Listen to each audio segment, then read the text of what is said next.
Assalamualaikum warahmatullahi wabarakatuh. Alhamdulillahilladzi arsala rasulahu bil huda wa dinil haqq liyuzhirahu 'ala ad-dini kullihi wa kafa billahi shahida. Ashhadu an la ilaha illallah wa ashhadu anna Muhammadan 'abduhu wa rasuluhu alladzi la nabiyya ba'dah. Allahumma salli wa sallim ala hadzal nabiyil karim wa nahnu ala dzalika minas syahidin wa syakirin. Fa ya ibadallah ittaqullah haqqa tuqatih wa la tamutunna illa wa antum muslimun. Wa qala Allah ta'ala fil Qur'anil Karim, a'udzu billahi minasy syaithanir rajim. Bismillahirrahmanirrahim. Alladzina atainahumul kitaba yatlunahu haqqa tilawatihi ulaika yu'minu bihi wa may yakfur bihi fa ulaika humul khasirun.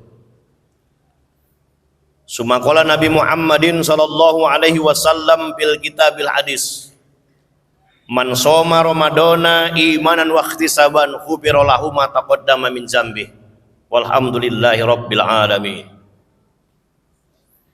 Hadirin sidang jemaah Jumat rahimakumullah, kembali pada siang yang berbahagia ini, marilah kita sebagai hamba Allah tak bosan-bosannya bersyukur kehadiran Allah subhanahu wa ta'ala. Pada kesempatan siang yang berbahagia ini, di suasana Ramadan yang alhamdulillah pada hari ini tak terasa kita sudah berada di 23 Ramadan. Hal ini menunjukkan begitu cepatnya perputaran waktu dan hari, sehingga sekarang kita sudah berada di penghujung bulan suci Ramadan. Mudah-mudahan harapan kita kepada Allah, sampailah kita pada akhir Ramadan dan masuk kepada bulan Syawal. Itulah harapan kita semua.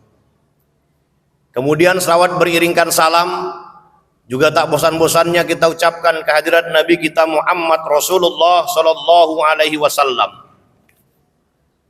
Mudah-mudahan kita masih tergolong para pengikut Rasulullah yang senantiasa konsisten dalam melaksanakan sunnah-sunnahnya dalam kehidupan kita sehari-hari. Hadirin sidang jemaah Jumat rahimakumullah, izinkan khotib pada siang yang berbahagia ini menyampaikan tema yang berhubungan masih seputar tentang nuzulul Quran. Salah satu keistimewaan bulan Ramadan, dikatakan dia penghulu bulan, raja bulan dari 12 bulan, salah satunya adalah karena diturunkannya Al-Quran pada bulan suci Ramadan. Yang menjadi pertanyaan dalam hati kita masing-masing, mungkin pada hari ini kita ada yang usianya sudah 60 tahun, ada yang 50 tahun, ada yang 40 tahun, dan ada yang 30 tahun. Kalau dihitung, entah sudah berapa kali kita melaksanakan ibadah puasa Ramadan, dan entah sudah berapa kali kita untuk membaca Al-Quran. Idealnya adalah orang yang selalu membaca Al-Quran akan lahir perilaku-perilaku sesuai dengan Al-Quran dalam kehidupan kita sehari-hari. Semakin banyak kita beribadah, akan lahir perilaku-perilaku yang baik dalam kehidupan sehari-hari. Yang jadi pertanyaan hari ini, kenapa semakin dekat hati kita kepada Allah, semakin rajin kita baca Al-Quran, tapi ternyata belum sepenuhnya menunjukkan perilaku kebaikan dalam kehidupan sehari-hari. Oleh karena itu, ada semacam evaluasi dan introspeksi dari ibadah yang kita kerjakan tersebut. Umat Islam begitu bulan Ramadan datang berduyun-duyun terus untuk beramal, baca Quran, sholat tarawih, sedekah, dan sebagainya. Karena kenapa? Mengejar keberkahan bulan suci Ramadan itu. Tadarus Al-Quran di masjid, di musola selalu dikumandangkan. Tapi yang jadi persoalan hari ini adalah apa makna dari nuzulul Quran itu sendiri. Oleh karena itu, dalam kesempatan khutbah yang singkat ini, sebenarnya bukan saya mengajari, tapi sekedar mengingatkan memori kita bagaimana kita bisa memaknai nuzulul Quran itu, memaknai peringatan turunnya Al-Quran itu bisa kita laksanakan dalam kehidupan kita sehari-hari. Yang pertama, makna nuzulul Quran itu yang harus kita garis bawahi adalah bagaimana kita bisa menjadikan Al-Quran itu pedoman, petunjuk dan rahmat bagi manusia, bagi kita hamba Allah. Tapi terkadang masih ada juga orang yang meragukan Al-Quran. Padahal jelas dalam Al-Quran surat Al-Baqarah ayat 2, zalikal kitabul la raiba fihi hudal lil muttaqin. Tidak ada keraguan yang terdapat dalam Al-Quran itu sendiri.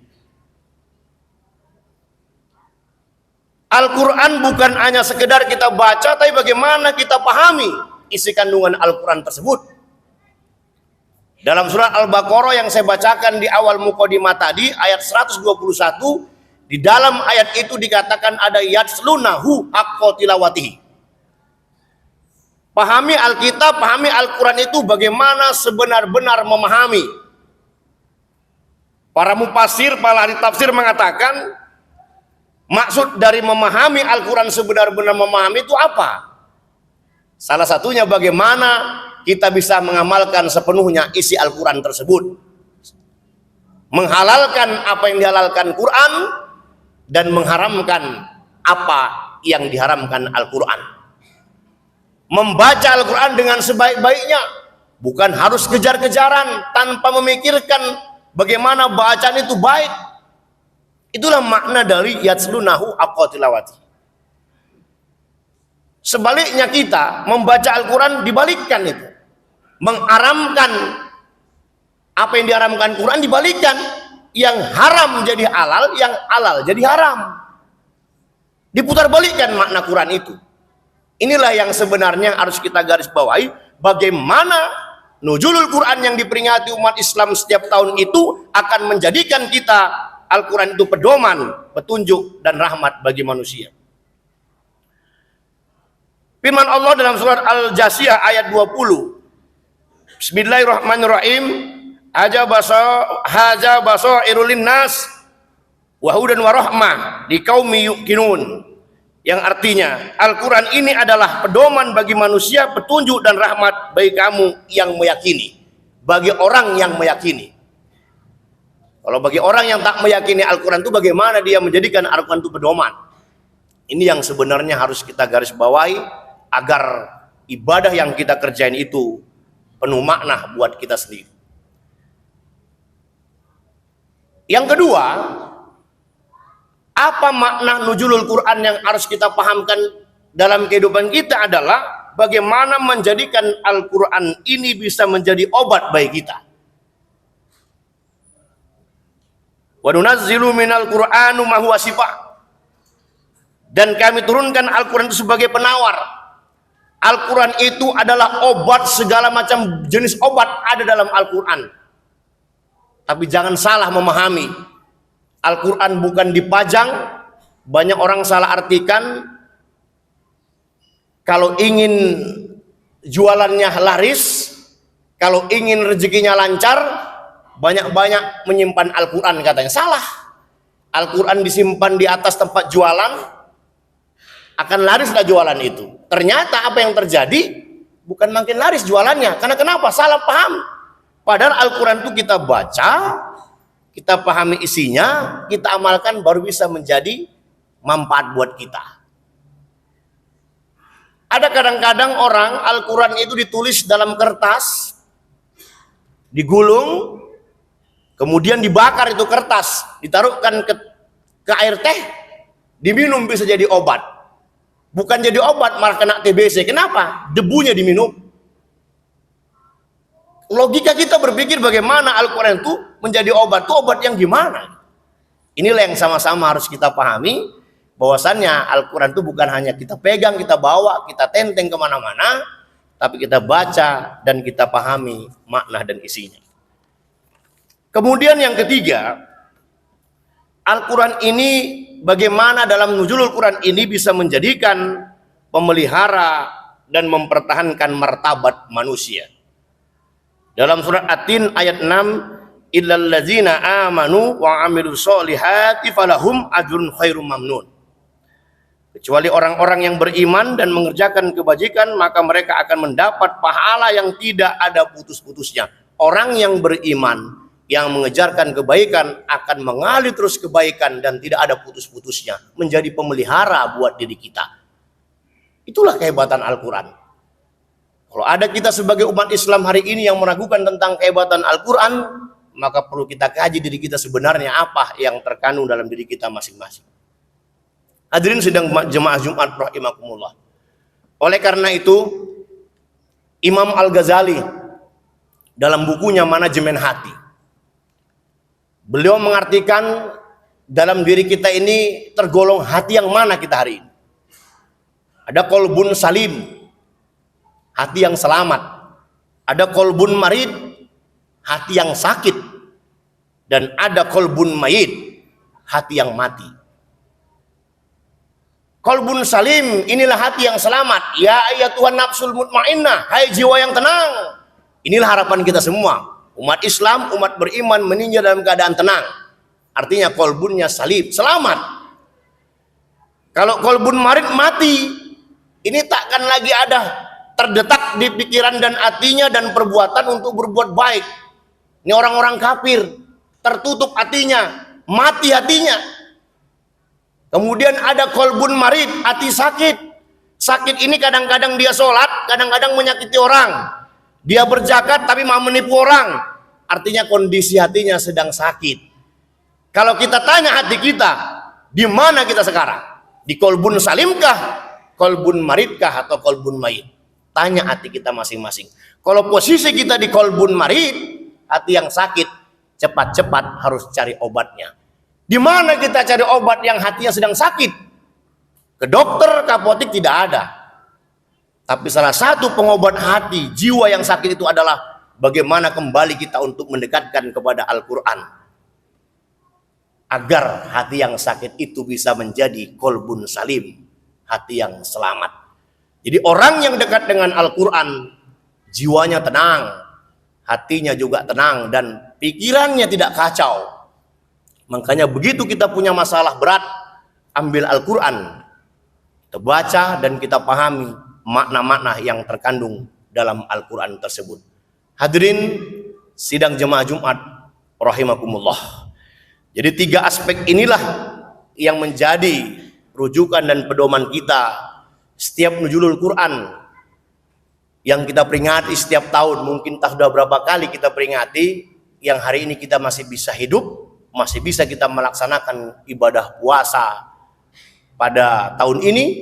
Tidak ada yang bisa menjamin kita bisa puasa tahun depan, dan tidak ada juga yang bisa menjamin kita bisa jumpa dengan bulan Syawal yang tinggal hanya beberapa hari lagi. Kuncinya adalah bagaimana kita terus mendekatkan diri kepada Allah Subhanahu wa taala. Harapan kita seluruh kesalahan dan dosa yang selama ini kita perbuat itu bisa diampuni oleh Allah Subhanahu wa taala. Sebagaimana hadis yang saya bacakan di awal tadi, man shoma ramadhana imanan wa ihtisaban ghufira lahu ma taqaddama min dzambi. Siapa yang berpuasa karena iman, ikhlas karena Allah, maka akan diampuni dosa-dosa kita yang telah lalu. Inilah harapan kita semua.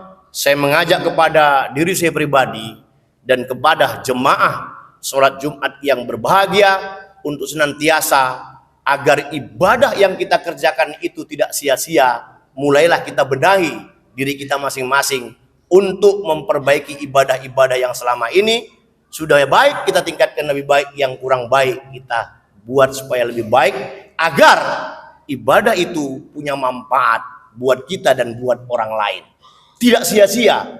Puasa yang kita kerjakan tidak hanya sebatas kita dapat hanya lapar dan haus, Tapi bagaimana ibadah puasa yang kita kerjakan akan melahirkan orang yang jujur, puasa akan melahirkan orang yang disiplin, puasa akan melahirkan orang yang rajin bersedekah. Karena kenapa? Kalau kita tarik diri kita, beginilah susahnya orang di luar sana yang kalau tidak bulan Ramadan yang tidak bisa makan. Kita hari ini merasakan beginilah sedihnya orang yang tidak makan dan tidak minum, agar hati kita terketuk pengertian dan perhatian kepada orang-orang yang membutuhkan.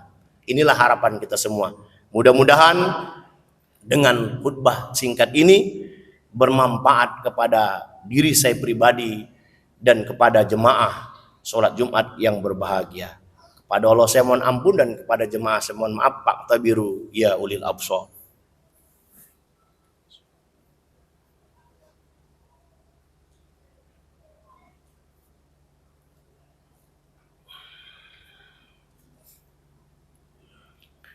Alhamdulillah hadana li hadza wa ma kunna linahtadiya laula an hadanallah. Asyhadu an la ilaha illallah wa asyhadu anna Muhammadan abduhu wa rasuluh allazi la nabiyya ba'dah. Allahumma fasholli wa sallim ala hadzal nabiyil karim wa nahnu ala zalika minas syahidin wa syakirin. Fa ya ibadallah ittaqullah haqqa tuqatih wa la tamutunna illa wa antum muslimun. Qala Allah Ta'ala fil Qur'anil Karim, a'udzu billahi minasy syaithanir rajim. Bismillahirrahmanirrahim. Innallaha wa malaikatahu yusholluna 'alan nabi. Ya ayyuhallazina amanu shallu 'alaihi wa sallimu taslima. Allahumma shalli 'ala Muhammad wa 'ala ali Muhammad kama shallaita 'ala Ibrahim wa 'ala ali Ibrahim. Wa barik 'ala Muhammad wa 'ala ali Muhammad kama barakta 'ala Ibrahim wa 'ala ali Ibrahim. Innaka Hamidum Majid. Allahumma filil muslimina wal muslimat wal mu'minina wal mu'minat al ahya'i minhum wal amwat innaka sami'un qaribun mujibud da'wat wa ya qadiyal azad ya rabbal alamin. Rabbana la tuzigh qulubana ba'da idh hadaitana wa hab lana min ladunka rahmatan innaka antal wahhab. Rabbana hab lana min azwajina wa dzurriyyatina qurrata a'yunin waj'alna lil muttaqina imama. Allahumma innaka afuwun karim tuhibbul afwa fa'fu anna ya karim. Allahumma inna nas'aluka ridhoka wal jannah wa na'udzubika min sakhatika wan nar wa na'udzubika min azabil kubur wa na'udzubika min azabil akhirah. Rabbana zalamna anfusana wa illam taghfir lana wa tarhamna lanakunanna minal khasirin. Rabbana atina fid dunya hasanah wa fil akhirati hasanah wa qina azabannar. Walhamdulillahi rabbil alamin. Aqimissalah.